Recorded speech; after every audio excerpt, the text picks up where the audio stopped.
Receiving her COVID vaccine is the first bit of good news Marlene has had recently. So we're here with your vaccine.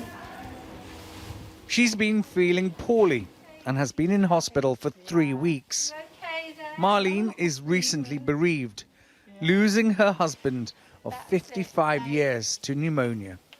Is it? Yeah, that's it, all in. Just need to... Are you getting better? I'm well in time. Well in time. You've got to. Life goes on. The same is true for Warrington Hospital. Life must go on. It needs to face up to a huge challenge. The NHS waiting list is growing, and delays in cancer treatment could have catastrophic consequences for years to come. Could have coped for waiting, Jane is still very sore. She's recovering from surgery. Cancer's lump in my kidney, and they had to remove it, which was quite quick, really, because of the COVIDs. I think it was only about 12 weeks. Jane is grateful her wait for surgery wasn't longer. The difficulty for Dr. Langdon is to make sure all patients are seen as quickly as possible. We certainly know we have a significant amount of work ahead of us. Every hospital is limited by the number of theatres they have and the number of staff members they have. So we are going to have to change the way we work. Is this a legacy of COVID-19 and the pandemic? Yes, 100%, yeah.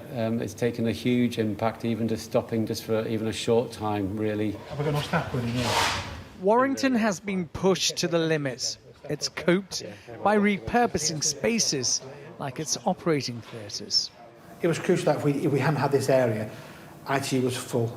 And it was the better area to be with the right staff, the right skills. And we're moving now into the next phase, which is recovery phase, as the roadmap comes in with the government, how we're going to operate again with the cancers. That's why Warrington's ICU is changing. An enhanced care unit is being built next door to bring teams closer together. The National Health Service has had to change the way it works in order to cope with an unprecedented global health crisis, and some of those changes will stay with it into the future.